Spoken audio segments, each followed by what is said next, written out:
I'm sure you hope to retire one day, but planning for retirement can be a little bit difficult because leading up to that point, we have certain expectations for how things are going to play out. And as we all know, reality doesn't always align with those expectations. I came across some data around expectations versus reality when it comes to saving for retirement. I want to show you these to help answer some questions that you might have or bring to light a few things that you didn't even know that I think you should. Don't worry, we'll cover the whole topic around Social Security running out. I'll share some things that I learned from some experts in this field. Nowadays, most people in their 40s hope to retire by 65. But as you can see, the likelihood of that happening is only at 60%. As people get older, the target slowly increases. This could have something to do with people realizing that they either don't have enough money saved up to reach that target, or they realize that they do want to continue working a little longer because work gives a lot of people fulfillment. Realizing they don't have enough saved up makes me think about all the older people that I talk to who say that one thing they wish they would have done is invest more money a lot sooner. Us younger people need to take note of the wisdom from older people. I have never met someone who complained about saving and investing too much money for retirement. Oh, boo-hoo! Let me play a sad song for you on the world's smallest violin. Another reason those target retirements change over time is because we plan it based on a straight line, like things are going to go perfectly and everything is going to stay the same. But as we all know, life is crazier than the WWE matches that I used to watch as a kid. When asked how many times throughout their life they changed retirement savings plans, 47% said they changed 1 to 2 times, 37% said 3 to 5 times, 9% said 6 to 9 times, and 8% said 10 plus times. The people who said they changed their plan 10 times or more were also the people who said that they've been remarried at least 4 times. I'm just kidding, I just made that one up. In all seriousness, this makes complete sense. Your life 5 years ago probably looks a lot different today, and it's also going to look even more different 10, 20, or 30 years from now when you eventually retire. Career and family events were the 2 biggest reasons that there was a change in retirement savings plans. Making more or less money would naturally trigger this.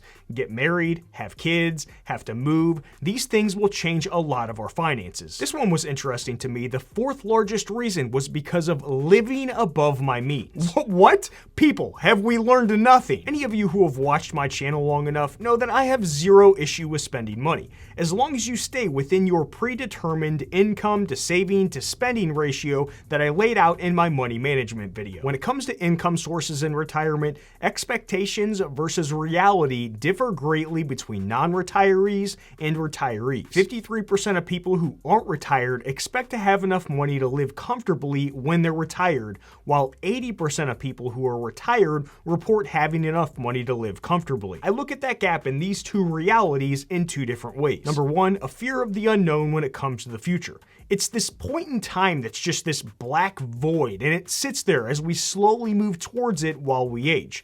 What's in that retirement black hole of nothingness? But who the heck knows? I'm generally a pretty optimistic person about the future, but I'd be lying if I said that I didn't have a little pessimistic Jarrad sitting on my shoulder whispering in my ear about the unknown future from time to time. And to number 2, the fact that 80% of retired people report having enough money to live comfortably reminds me that humans are really good at adjusting to different things. Whether it's because they end up having enough money or they end up with less than expected, I don't think we give ourselves enough credit for how good we are at adapting when reality is a lot different from our expectations. I'd imagine that every single one of you watching this can think back to a time where you overcame some stuff. Yeah, reality was pretty ugly in the moment, but you adjusted and got through it. And the only reason you're the person you are today is because you were able to adjust to whatever it was that was going on. Do your best to set yourself up for retirement and find some peace in knowing that no matter what happens, you're going to figure it all out. Before I tell you about expectations versus reality when it comes to income sources in retirement,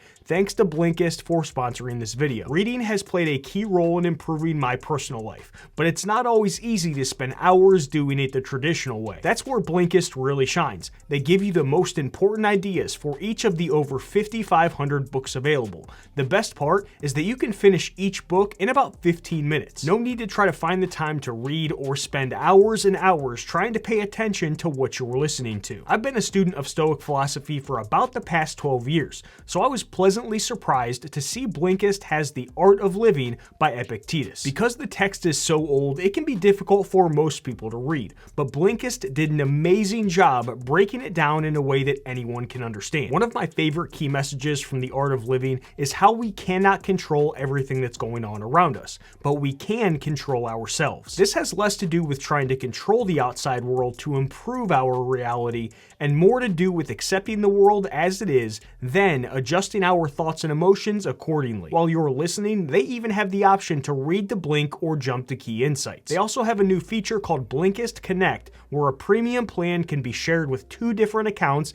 at no extra cost. If you use my link in the description, you'll get a 7-day free trial as well as 25% off Blinkist Premium, where you'll get those 2 memberships for the price of 1. We can actually take this one step further and look at expectations versus actual sources of income in retirement. This is helpful because we all think that we know how retirement is going to play out, but the reality is usually very different. 49% of non-retirees expected retirement-related investment accounts to be a major source of funding for their retirement, and 31% said that it would be a minor source. In reality, 35% of actual retirees said that it was a major source of funding, while 26% said that it was a minor source. What's extremely interesting is that 39% of those retirees said that these retirement accounts weren't a source of funding for retirement at all. Now, that could either be because they didn't have much retirement savings to live off of to begin with, or because Social Security was able to cover more than they had expected. So let's take a look at Social Security expectations versus reality. 38% of non-retirees expect Social Security to be a major source of funding in retirement,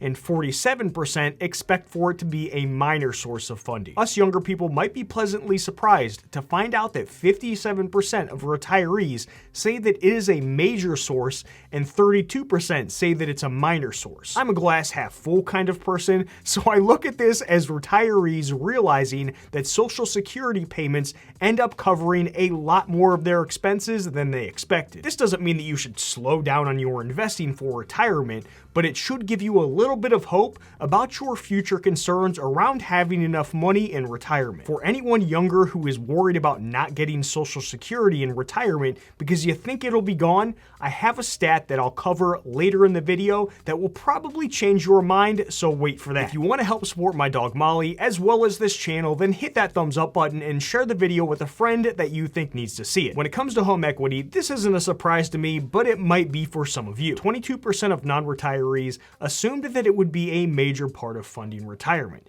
and 45% figured that it would be a minor source. In reality, only 17% of retirees said that this ended up being a major source, while 23% said that it was a minor source, and 59% said that it wasn't even a funding source at all. The reality is that the equity in your home is great if you are eventually going to downsize into a smaller, lower cost home, if you use it for nursing home expenses in the future, and for the people who will inherit that home when you pass away. Until then, it's kind of just money that's sitting there doing nothing, which is why I personally calculate my net worth with and without my home equity, while focusing more on the number without my home equity. I know that's a very unpopular opinion, but hey, that's just what I do. Part-time work is another one where expectations versus reality were wildly different.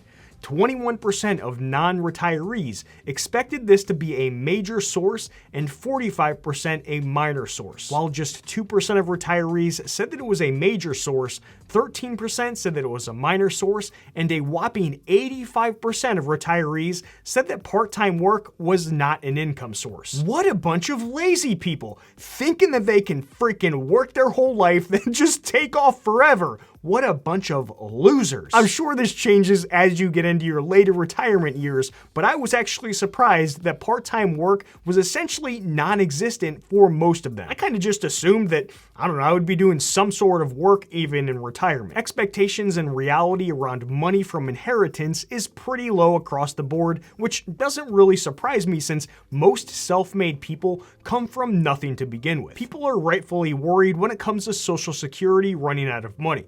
As of 2023, the average monthly payment is $1,827. 51% of 50 to 64-year-olds, 49% of 30 to 49-year-olds, and 33% of 18 to 29-year-olds are worried about Social Security running out. If all you did was read the headlines of the fear-mongering news, then yeah, you should freak out a little bit. And I'll admit that the rumors are actually true. Based on the current system, the funds will run low enough by 2034 that 81 million people will have to take a 20% cut. But there are enough levers that can be pulled to fix the problem long enough so that no one watching this should be worried about. First of all of those scumbags in Congress haven't updated the revenue and benefits formula since 1983.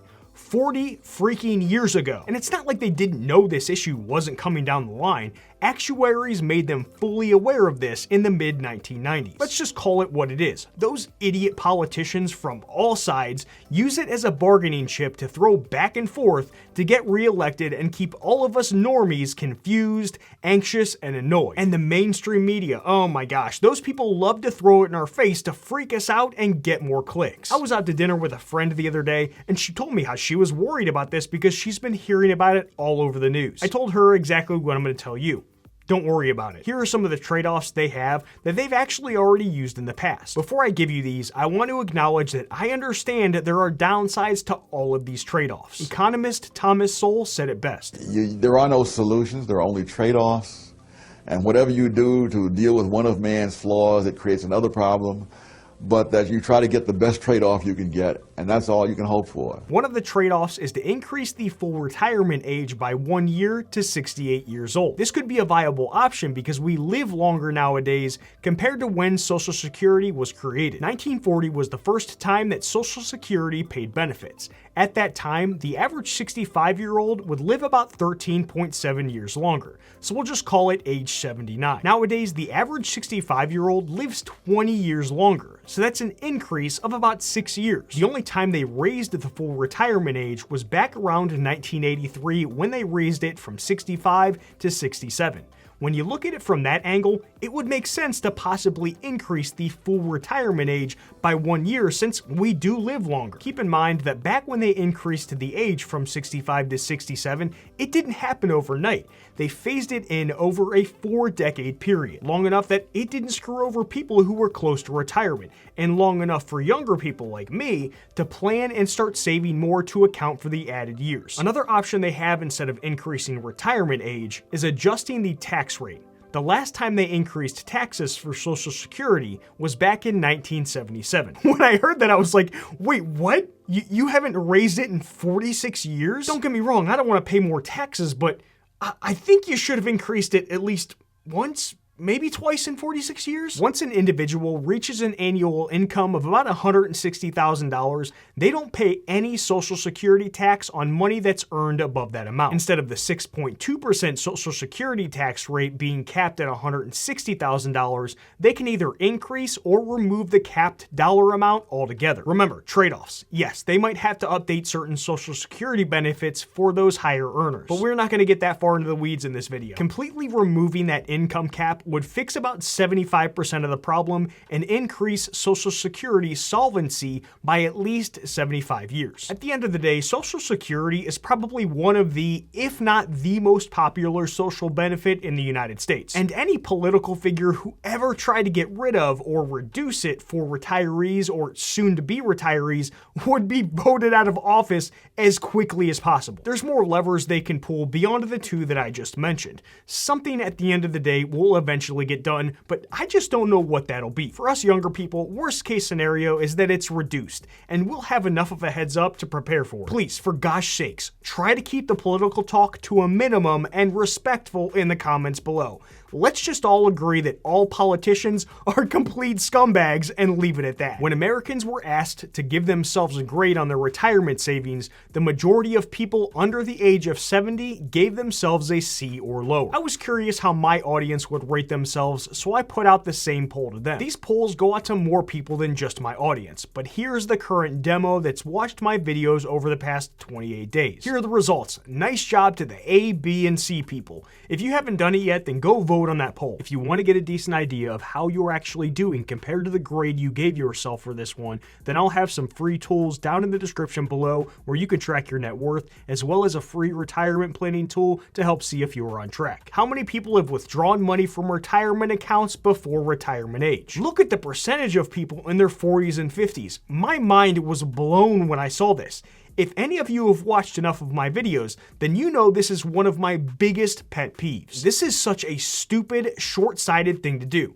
I get it. There are outlier scenarios where someone has to withdraw money, so I'm not talking about those people. But no freaking way there's this many emergency cases. People, stop withdrawing money from your retirement accounts before retirement. Don't even think of it as an option. This isn't your money. This money belongs to the 65-year-old you.